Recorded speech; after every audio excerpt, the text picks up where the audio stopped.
advocacy these days, particularly on issues that have become or are perceived as partisan when sometimes they shouldn't be perceived that way. It is helpful to have a faith, a rooting in faith.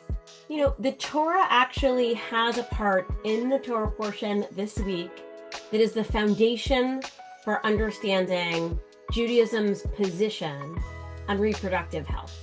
And when I started, I heard a lot of people in their advocacy for reproductive rights or, for safety and healthy pregnancies to use the language of Jewish values, which is always great, right? B'Tselem Elohim, we're created in the image of the divine, or Kavod Habriot, dignity.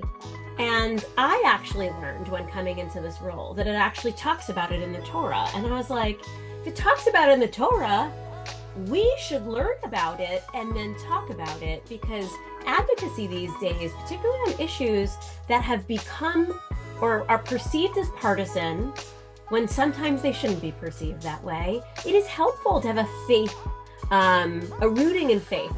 And so what we started to do was just say, hey, challenge everyone, teach this section of the Torah portion because nobody's talking about it. There's a lot in here. There's a lot going on, but it seems like people skip over this one. And even in most summaries you'll see of this Torah portion, it's not what people pull from it.